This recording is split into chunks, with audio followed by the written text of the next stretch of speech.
이 시간 저희들이 사도행전 6장을 읽었습니다. 사도행전 6장은 15절로 아주 짧은 장입니다. 사도행전 6장에서는 그러나 교회의 본질이 무엇이고 또 여러 가지 일들이 있지만 교회에서 가장 중점적으로 해야 될 일이 무엇인가를 우리로 하여금 깨닫게 합니다. 언제나 어떤 조직이든 처음에 시작할 때는 그 의도와 목적이 분명히 드러납니다. 그러나 시간이 지날수록 그 목적과 의도가 혼미해지고 부가적인 것들이 그 중추적인 역할을 하면서 그 모든 그러한 제도와 체제 또 어떤 조직을 뒤엎게 되고 또 그 존재 위기로 몰리게끔 그렇게 하는 것을 너무나 많이 봅니다. 예를 들어서 어느 날 친구 두 명이 바닷가 옆을 가다가 바닷가에서 이렇게 수영을 하다가 물속에 빠져 파도에 휩쓸려가는 한 사람을 보게 됩니다. 그래서 그들은 놀래서 수영을 잘했기 때문에 들어가서 그것을 그 사람을 구제해냅니다. 죽어가는 그 사람을 건져내서 너무너무나 기쁘고 하나님께 감사를 올립니다.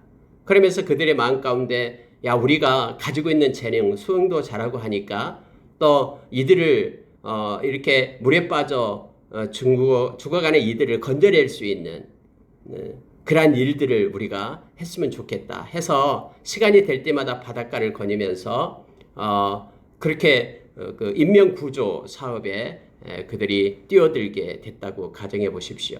또 그것이 신문에 대서특필이 되고 그리고 대서특필이 될 때에 많은 자원하는 사람들이 있게 됩니다. 야, 우리도 당신의 뜻에 합세했으면 좋겠습니다.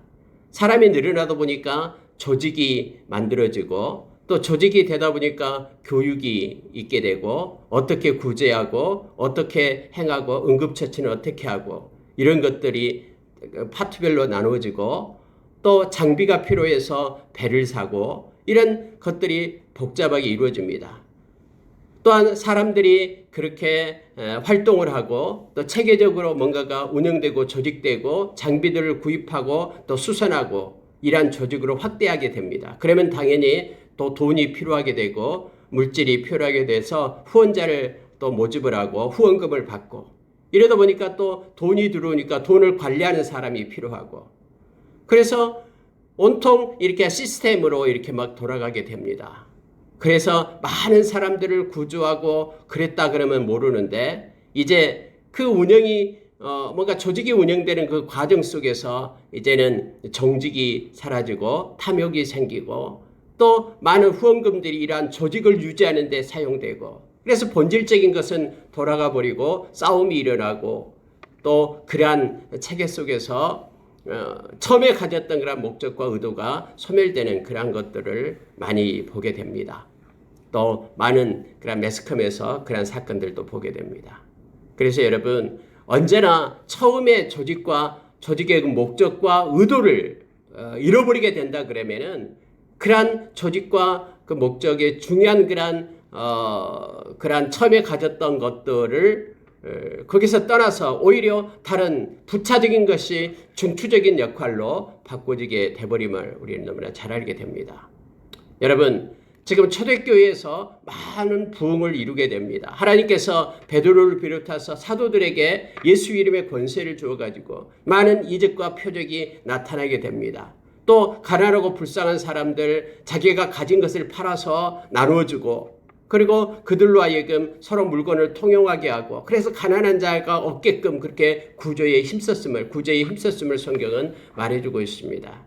많은 사람들이 몰려오기 시작합니다. 그리고 구제할 일들이 점점점 늘어나게 됩니다. 여러분 6장의 바로 내용이 그런 내용으로 시작이 됩니다. 그때에 제자가 더 많아졌다라고 얘기합니다. 교회에 많은 사람들이 몰려왔다라는 것입니다. 그런데 그 많은 사람들로 인하여 더 기뻐하고 더 확장되고 하나님께 영광을 돌리고 그래야 되는데 그렇지 않고 그 조직의 그 가운데에 불평과 원망이 생기게 되었다라고 성경은 말해주고 있습니다.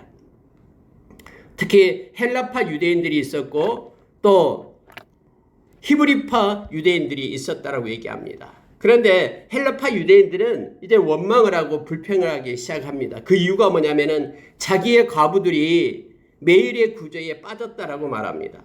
구제를 하는데 공평하게 구제를 해야 되는데 헬라파 과부들에게는 그 구제하는 데서 그 사람들을 빼내고 히브리파 과부들에게는 많은 구제가 이루어지는, 그래서 보니까 서로 편가르게 되고, 그리고 왜 이렇게 우리가 푸대접을 받냐라는 그런 불평과 원망이 있었다라고 말합니다. 원래 처음에 구제하기 시작할 때는 사랑으로 그들이 불쌍해서 예수의 이름으로 그들에게 가진 많은 사람들이 자기의 재산을 또 자기의 땅을 팔아서 그렇게 사도들 앞에 놓는 거, 그걸 가지고 필요에 따라서 공급해 줬잖아요. 근데 이게 확대되다 보니까는 이제 구제를 받는 사람과 받지 않는 사람들이 있고, 받지 않는 사람 편에서는 불평과 원망이 쏟아지게 되었다라고 말합니다.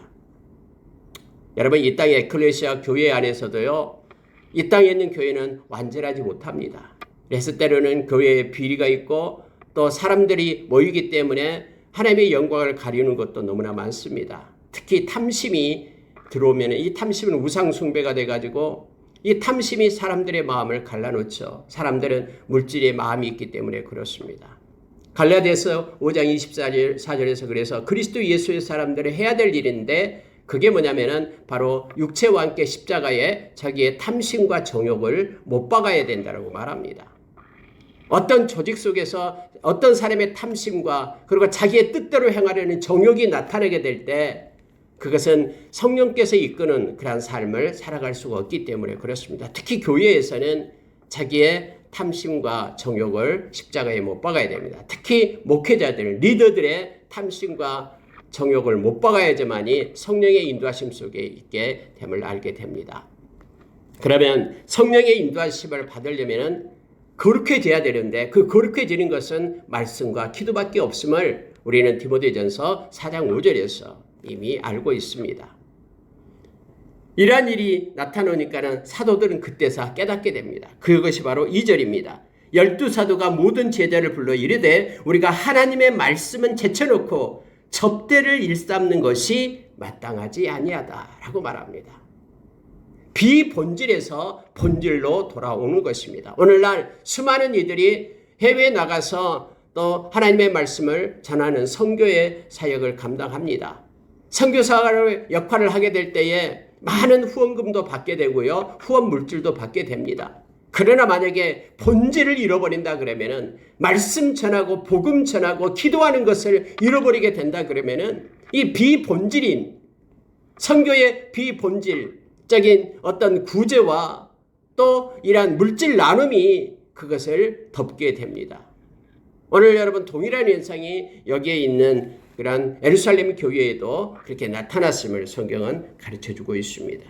하나님의 말씀은 제쳐놓고 접대를 일삼는 것, 구제를 일삼는 것이 마땅하지 않다라고 분명하게 말합니다. 그래서 형제들아, 너희 가운데서 성령과 지혜가 충만하여 칭찬받는 사람 7을 택하라. 우리가 이 일을 그들에게 맡기고 우리는 오로지 기도하는 일과 말씀 사역에 힘쓰리라. 이렇게 말하고 있음을 보게 됩니다. 물론 여러분, 구제하는 일도 중요합니다. 그리고 그 일을 교회에서 빼버리고 하지 않아서는 안 됩니다. 오늘 사도들이 결정하고 하나님 앞에 선 것을 보시기 바랍니다. 이제부터는 우리는 교회에서 구제를 하지 않는다라는 것이 아니라 이 일도 필요하다. 그런데 이 일은 성령과 지혜가 충만한, 그리고 칭찬을 받는 사람들에게 맡긴다라고 말합니다. 말씀과 기도의 사역을 하는 사람은 말씀과 기도의 사역을 하고, 이 일은 다른 사람에게 맡겨서 그 일을 감당하게끔 그렇게 하겠다라고 말하고 있음을 보게 됩니다. 여기서 사도들은 모든 일을 다 할 수가 없습니다. 원래 교회는 예수 그리스도의 한 몸이죠. 이 몸에는 여러 가지 지체가 있습니다. 그래서 한 사람이 모든 것을 다 하는 것이 아니라 각 지체별로 지체가 가지고 있는 은사에 따라서 교회가 세워지고 또 그러한 사역들이 감당해야 됨을 성경은 가르쳐주고 있습니다.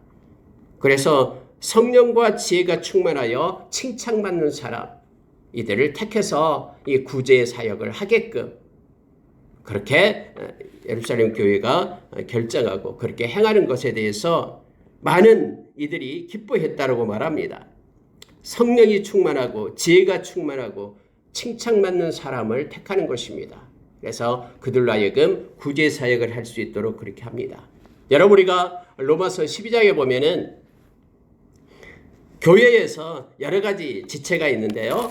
그들이 각자 하나님이 주신 걸 가지고 행할 것을 말하고 있습니다. 7가지를 말하고 있는데 성경은 이렇게 표현해주고 있습니다.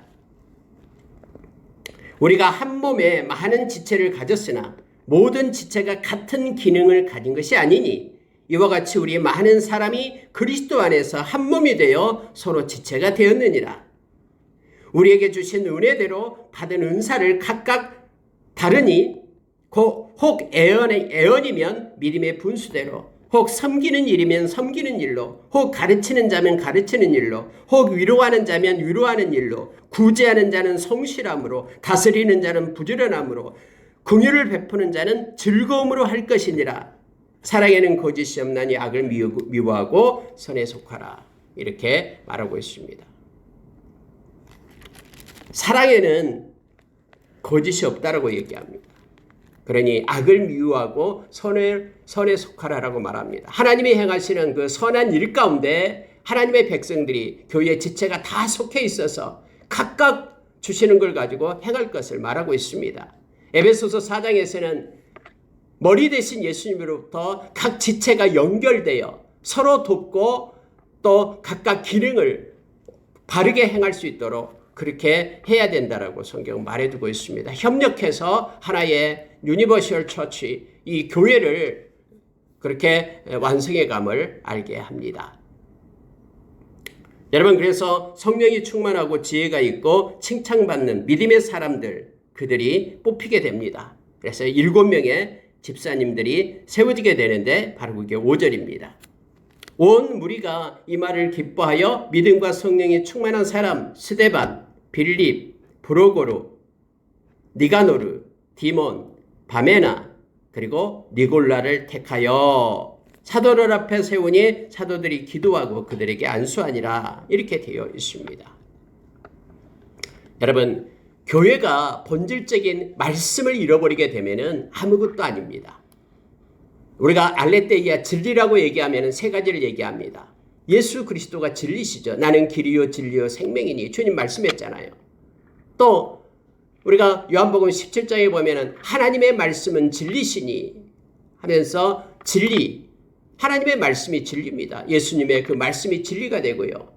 또 성령은 진리의 영이니 해서 성령님이 진리예요. 그래서 말씀과 성령과 그리고 예수 그리스도 이름, 예수 그리스도 그분이 진리인 것입니다. 이 진리가 본질인 거예요. 이 진리의 터 위에 세워진 것이 교회입니다. 그래서 교회가 말씀, 예수 그리스도, 성령님 이것을 잃어버린다 그러면은 이미 교회가 아니다라는 걸 알게 됩니다. 그래서 여러분, 이 말씀의 본질적인 것, 그리고 우리가 성령으로 기도하고 우리가 성령의 사람, 성령이다라는 것은 기도하는 자, 기도함으로 우리가 성령의 충만함을 받고 또 기도하는 자에게 성령을 주시고 말씀을 순종하는 자에게 성령님을 주신다라고 말씀했잖아요. 그래서 교회는 성령님께서 인도하시는 것입니다. 그래서 우리가 말씀과 기도로 거룩한 하나님의 백성이 되기 때문에 교회는 만민이 기도하는 곳, 그리고 진리의 터, 이 말씀과 기도가 교회의 그런 세워지는 데 중심이 됨을 우리가 기억해야 됩니다. 그래서 성경은요, 이 사도들은 이것에 우리가 힘쓰리라 라고 말합니다. 물론 구제하고 전하고 나누고 하는 것도 중요합니다. 그것들도 교회에서 해야 됩니다. 그러나 본질적인 것이 말씀에 있음을 기억하고 그는 구제를 하는 것도 말씀 때문에 행하게 됨을 우리가 기억하기를 원합니다. 7절에 보면 이렇게 말합니다. 하나님의 말씀이 점점 왕성하여 예루살렘에 있는 제자의 수가 더 심히 많아지고 허다한 제사장의 무리도 이 도에 복종하니라 라고 되어 있죠. 성경은 이렇게 말합니다. 구제가 점점 왕성하여 예루살렘에 있는 제자의 수가 심히 많아지고 라고 기록하지 않고 있습니다. 하나님의 말씀이 점점 왕성하여질 때 예수 믿는 하나님의 백성이 더하여진다라고 말하고 있습니다. 우리가 때로는 이러한 것을 분명히 해야지만이 우리가 본질을 흩뜨리지 않고 비본질이 지배하는 그러한 가운데 교회가 빠지지 않게 됩니다. 만약에 빠지게 되면은 이처럼 위에서 말하는 것처럼 그렇게 불평과 원망, 당이 생기고 그리고 그것 때문에 이렇게 교회가 혼란스러워지게 되고 나누어지게 됨을 성경 우리로 가르쳐주면서 온전히 말씀과 기도에 힘쓰는 자들이 될 것을 성경은 요청해주고 있습니다. 말씀이 왕성해질 때 교회가 제자의 수가 더 많아졌다라고, 그리고 허다한 제사장까지도 이 믿음을 가리킵니다. 믿음에 동참했다라고 성경은 가르쳐주고 있습니다. 여러분 8절 이하에서는 이제 7장과 연결되어서 스데반 7집사 중에서 스데반 집사에 대한 것이 나오고 있습니다. 우리가 7집사를 쭉 쓸 때 스데반, 빌립 해서 이렇게 시작이 되죠. 특별히 7집사 중에서 앞에 나온 스데반과 빌립은 다음에 그들의 이름이 나옵니다. 스데반이 최초로 순교자가 되는 것이죠. 뿐만 아니라 빌립이 곳곳에 가서 하나님의 말씀을 전하는, 사마리아에 가서 말씀을 전하는 자로 세워지게 됩니다. 그 외에 브로고로, 니가노르, 디몬, 바메나, 또 니골라, 이들이 그런 사역을 하지 않았다라는 것이 아니에요. 성경에는 그들의 모습이 나타나 있지 않습니다. 다음에 계시록에 니골라당이 나오고 있는데 이 집사에서 비롯된 것인지 어떤 것인지는 성경은 증명해주고 있지 않기 때문에 그렇게 추정하는 신학자들도 있습니다만은 그것은 그렇게 가설에 불과하고요. 어쨌든 7집사가 있습니다만은 그들의 모든 사역이 이 성경의 말씀에 기록되어 있지는 않습니다. 그러나 스데반과 빌립은 그 사역이 기록되어 있죠. 그렇다고 스데반과 빌립의 사역은 옳고 나머지 사역자들, 나머지 집사들은 어떤 사역도 안 했다라는 것이 아니죠. 다만 우리에게 보여지지 않을 뿐입니다. 우리가 주님 앞에 섰을 때에 우리의 지식이 온전해질 때는 다 알게 될 겁니다. 오늘날도 마찬가지입니다. 많은 유명한 사람들, 그들의 이름은 알려집니다. 그러나 이름 없이 빛도 없이 묵묵히 하나님께서 세우신 자리에서 충성하는 많은 하나님의 백성들이 있다라는 것도 우리가 기억을 하기를 원합니다. 그래서 여러분 스데반에 대해서 나옵니다. 자, 8절에 보니까 스데반이 은혜와 권능이 충만하여 큰 기사와 표적을 민간에 행하니 이렇게 되어 있습니다. 물론 여러분 구제의 일을 담당하게끔 예루살렘 교회의 여러 가지 일들, 말씀과 기도 그 사역 외에 여러 가지 일들을 감당하게끔 7집사를 세웠습니다. 근데 7집사도 역시 성령이 충만하고 지혜가 충만하고 믿음이 충만했다라고 성경이 말해주고 있잖아요. 그러니까 오늘 스데반을 보면은 그 지식이 놀랍습니다. 여러분 7장에 가서 보면은 성령이 충만하기 때문에 지혜의 영이신 성령님께서 다 깨닫게 해주셔서요. 모든 그러한 구약의 모든 말씀의 역사 이것들을 다 알고 있는 거예요. 베드로를 그렇게 지혜 있는 자로 세워서 이끄셨던 성령님께서는 이렇게 스데반도 역시 성령에 충만한 사람으로 모든 것들을 다 깨닫게 하셔서 담대하게 사내들인 공회원들에게 외칠 수 있는 능력을, 권능을 하나님께서 입혀주셨음을 성경은 말해주고 있습니다. 그래서 스데반이 은혜가 충만하고 권능이 충만했다라고 성경은 표시합니다.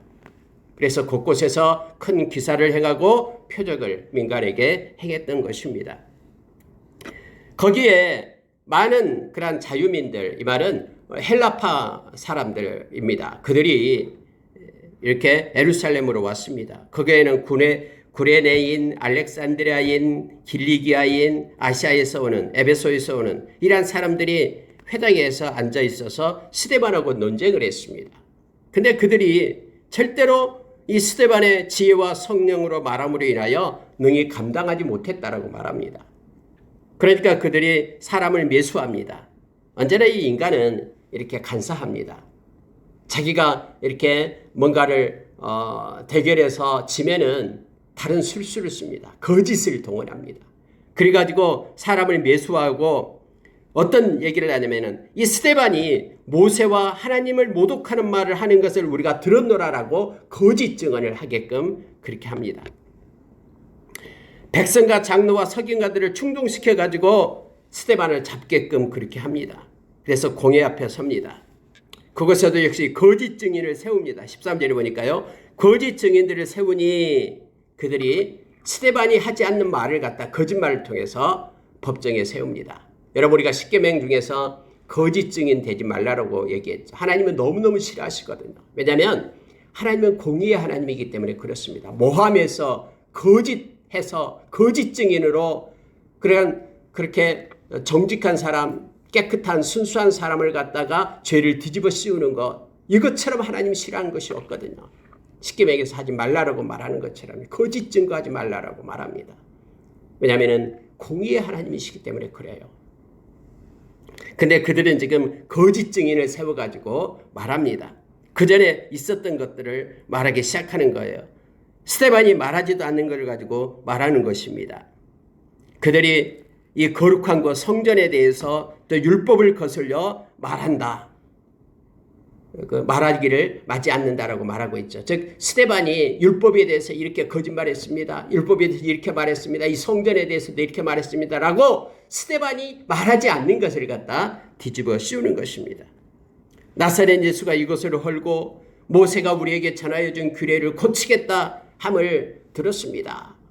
이런 식으로 그 시중에서 그 떠도는 말을 마치 스데반이 한 것처럼 그렇게 뒤집어 씌운 것입니다.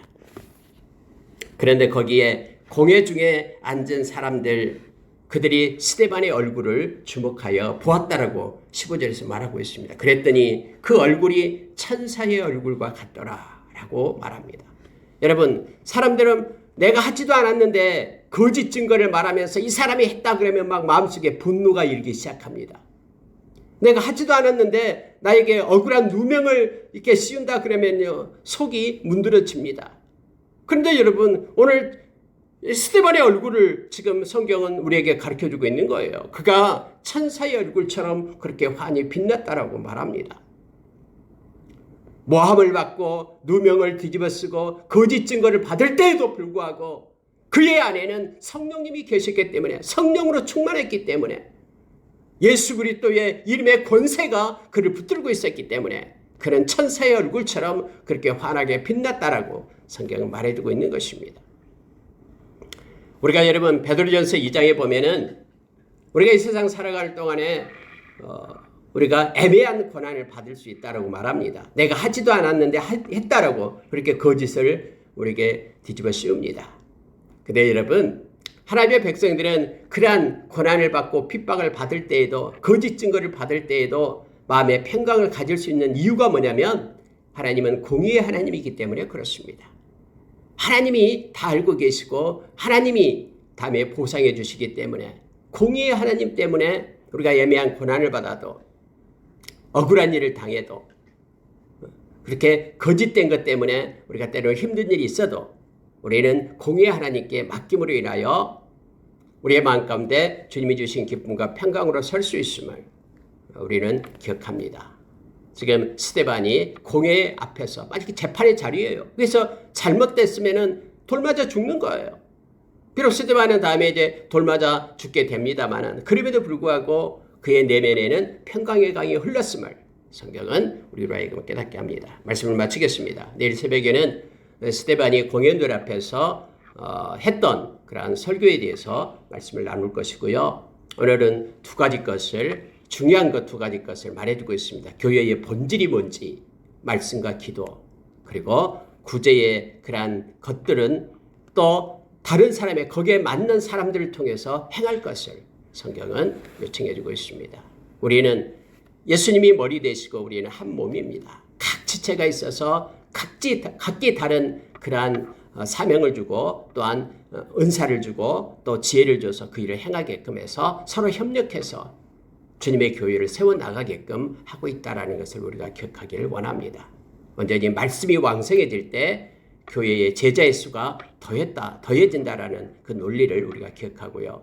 스데반처럼 이렇게 성령의 사람, 권능의 사람이 우리가 되기를 원합니다. 그리고 어떠한 애매한 고난을 받는다 해도 우리가 마음에 주님이 주신 기쁨과 평강으로 공의의 하나님을 우리가 의지하면서 하나님 앞에 서기를 원합니다. 열방 반석교회 위에 하나님의 평강이 임하기를 원합니다. 그리고 모든 지체들이 다 주 안에서 서로 협력해서 하나님의 영광을 돌리며 진리를 가지고 기도를 가지고 말씀을 가지고 살아가는 권능의 사람들 되기를 원합니다. 기도하겠습니다.